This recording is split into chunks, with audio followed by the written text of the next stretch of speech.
Muy buenos días y bienvenidos a estas recomendaciones bursátiles. Esta es la cuarta semana de agosto del 2011 y como pueden ver los ánimos cambiaron un poquito esta cuarta semana que pasó. Tenemos varios días de suba y uno solo de baja el día jueves.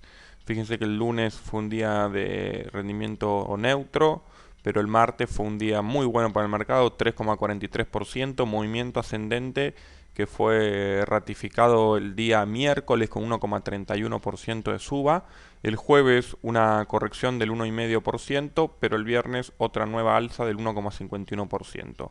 Como consecuencia de ello, la cuarta semana de agosto tuvo un rendimiento positivo del 4,72%, una semana muy buena para calmar un poco los ánimos. Habíamos anticipado en el video de la semana anterior que el mercado tenía niveles de sobreventa importantes y que era más probable una suba que una nueva profundización de la baja, y finalmente eso es lo que aconteció. Esta suba del 4,72% hizo que el rendimiento mensual, si bien sigue estando negativo y en un número importante, 8,43%, por lo menos ya volvemos a tener rendimientos negativos de un dígito. Lo mismo para el rendimiento anual, 6,43%, luego de estar 11% abajo en el año. Desde el 1 de enero hasta ahora, entonces, el Standard Poor's 500 presenta 6,43% de caída. A mi juicio es muy importante tener en claro siempre este número, ¿no? El rendimiento anual del mercado, porque nos da un poco de perspectiva cuando nos bombardean con noticias desde los diarios y los sitios de finanzas con respecto a la crisis terrible, la caída libre de los mercados, etcétera. Bueno, ver qué es lo que realmente pasó desde el 1 de enero hasta ahora nos da una pauta, una brújula de lo que realmente está pasando en el mercado. 6,43% de caída es un rendimiento negativo, es un rendimiento que no es bueno para el mercado, pero tampoco estamos hablando de algo nefasto, ¿no? Obviamente la caída desde los máximos es más importante, desde el 25 de julio que empezó fuerte la caída, o desde los máximos de mayo, que fueron los máximos anuales, tenemos una caída más importante, pero medida desde el cierre del 31 de diciembre del 2010, un 6,43%, nos da la pauta de que es un rendimiento que con una semana y media, 15 días de suba, puede tranquilamente volver a zona de neutralidad y de ahí terminar positivo el año. Esto no es lo que yo digo que vaya a pasar, pero digamos las esperanzas están intactas en ese sentido, ¿no? Bueno, dejemos por un segundo los rendimientos y vamos a pasar, ¿sí?, a lo que nos interesa ver desde el punto de vista técnico, a ver si encontramos alguna variable en conjunto que nos dé también alguna pista más cercana de lo que puede pasar con el mercado. En primer lugar, esta suba fuerte que tuvo la semana pasada el Standard Poor's 500 hizo que se cierren varios gaps importantes, pero el más importante es el gap este de 2,5% que yo les decía justamente anteriormente que no iba a poder estar abierto mucho tiempo un gap de tamaña magnitud, ¿no? Un gap down, que es este agujero que están viendo entre el cierre del 17 de agosto y la apertura del 18 de agosto, un 2 y pico por ciento de caída. Yo les decía que es un gap muy importante para que esté abierto mucho tiempo, y el mercado, luego de varios días de vacilación, fue y lo cerró la semana pasada con esta suba que estuvimos viendo, ¿no? Entonces este gap está cerrado. También en la caída el mercado cerró algún gap que había abierto a la baja, eh, perdón, que había abierto al alza y lo cerró bajando, pero como consecuencia de ello el saldo que nos queda es el siguiente. Tenemos el mismo gap que seguimos habitualmente de 105 abierto como siempre, ¿no? Pero arriba de eso tenemos tres gap down, uno, dos, tres gaps importantes para cerrar al alza, ¿no? 3-1 está a nivel gaps las probabilidades de que el mercado suba, digamos, ¿no? Siempre pensándolo en nivel gaps. ¿Cuáles serían los puntos importantes que tendrá que testear Standard Poor's 500? En primer lugar, esta tendencia bajista que he trazado desde que empezó la caída, como decíamos, el 25 de julio, ¿no? Esta tendencia bajista de corto plazo, que sería testeada en niveles de $120, ¿no? Luego de poder superar este objetivo del cual está muy cerca, el objetivo siguiente sería el primer gap entre 125 y 126 e inmediatamente después de ese gap el SPI se encontraría con la media de 50 que ahora está en 126.13, ¿no? Y va a ser un primer testeo importante para saber dónde estamos parados. Luego el testeo de la media de 200 en 128.54, que sería el más importante y que yo lo estoy esperando con ansias porque mi experiencia me dice que cuando se rompe esta media de 200 a la baja, como se rompió en esta oportunidad, tiene que haber un posterior testeo, ¿no? Entonces, si este testeo ocurre, estamos hablando de una suba de prácticamente el 10% de los niveles actuales, ahí vamos a ver con respecto a lo que haga el mercado inmediatamente después de testear la media de 200 donde estamos parados.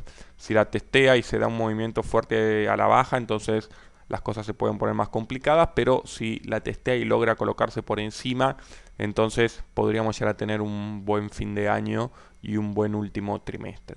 Eso con respecto al SPI. Seguimos analizando, como lo hacemos habitualmente, el ETF de Emerging Market, EEM, para ver si tenemos alguna pista. Lo que nos dice Emerging Market es que no debe ningún gap down y sin embargo hay muchos gap para cerrar al alza, ¿no? Mejor dicho, no debe ningún gap up, que serían los que estarían debajo del nivel actual, y sí varios gap down que se cierran al alza. ¿Cuántos? 1, 2, 3, 4 gaps tiene para cerrar Emerging Market al alza. Me olvidaba del SPI, una sola cosita, ver el RSI, el índice de fuerza relativa, que nos dice más o menos cómo están las fuerzas del mercado. En este momento está a un nivel de 50, un nivel apenas sobrecomprado, apenas, más bien neutro les diría, ¿no? Y con margen para seguir subiendo para un posterior testeo como le decíamos anteriormente. En Emerging Market el RSI está un poquito más moderado en 43-48, ¿no? Y con esto ya tenemos más o menos una idea. Me gusta siempre ver el ETF de la bolsa de China, FXI, que marca un poco tendencia y se anticipa también a veces a los movimientos que puede llegar a ver. El FXI también tiene un gráfico muy parecido a Emerging Market. Si lo analizamos de más largo plazo, que es quizás lo que convendría, vemos que está en el piso de un canal lateral que ya tiene 2 años y medio, ¿no? Fíjense que está en el piso de este canal lateral que les estoy marcando ahora, de 2 años y medio. Lo ideal sería que pueda ir a niveles de 45, que es la parte superior de este canal lateral. Pero para eso tendría que subir desde 36 a 45, una diferencia muy importante, ¿no? De casi el 25%, ¿no? Una suba muy fuerte y para eso va a necesitar seguramente la ayuda de todo el mercado. Interesante antes de terminar este análisis es que veamos lo que está pasando en los metales preciosos y en el VIX, el índice de volatilidad.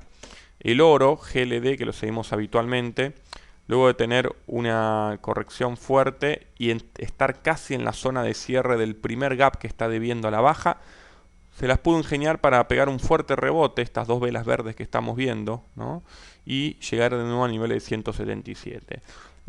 Idealmente GLD tendría que ir a testear la media de 50 en 159 dólares, cerrar en ese camino descendente por lo menos estos dos primeros gaps que está debiendo y así todo todavía tendría 2 gaps a la baja, con lo cual les quiero decir con esto, para mí el oro sigue estando sobrecomprado, lo cual no quiere decir que el que tenga tenencia lo tenga que vender, porque de mediano y largo plazo las expectativas siguen siendo alcistas, pero sí que el que no tiene tenencia de oro en este momento y le interesa entrar en GLD, el ETF del oro, tiene que estar muy atento a este nivel que les estoy marcando de 159, 160 dólares, porque ese sería un punto técnico de entrada interesante. Algo parecido está pasando con la plata, SLB, pero ya fíjense que estuvo en niveles más cercanos a los niveles de compra, ¿no?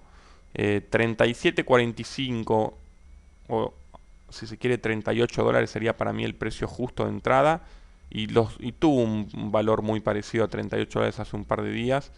Fíjense que ahí está construyendo una tendencia alcista de corto plazo, tiene la media de 50 para testear y además tiene la parte superior de este canal lateral, que ahora antes era techo y ahora tendría que ser piso. Resumiendo, entre 37 dólares con 50 y 38 es un muy buen nivel para entrar en la plata, que cerró en niveles de 40-41 el día viernes y tendría que bajar ahora para que pueda posibilitar esa entrada, un 5% más o menos, pero SLB es muy volátil y lo puede hacer fácilmente en un par de días, así que atentos también a SLB. Por último, el VIX, el índice de volatilidad. Acá lo importante es ver que no rompa el nivel máximo de 48.20 que alcanzó el día 21 de mayo del 2010. En estos momentos está en 35.59, ya hace varios días que le cuesta, como pueden ver, marcar nuevos máximos, si bien tampoco se define a la baja. Lo ideal sería que siga bajando hasta por lo menos un testeo de la media de 50 en 25.73, ¿no? Y afloje un poco luego de una suba muy fuerte. El RSI ya está en niveles casi de neutralidad de nuevo, así que de cerca seguir al VIX, por ahora en 35.59. Lo ideal sería que siga bajando para que el mercado pueda seguir subiendo. Bueno, hasta acá llegamos entonces con este análisis que hacemos todas las semanas del mercado. Espero que les sea de utilidad para definir sus niveles de entrada y sus niveles de riesgo y las expectativas con respecto a lo que puede pasar esta semana, para calibrar expectativas. Saben que cualquier duda, cualquier consulta, tienen disponible el formulario de consulta justamente del blog. Así que nos estaremos viendo la semana que viene, que esperemos con más buenas noticias de rendimientos positivos con respecto al mercado. Muchas gracias por su atención y seguimos en contacto. Que tengan todos una buena semana.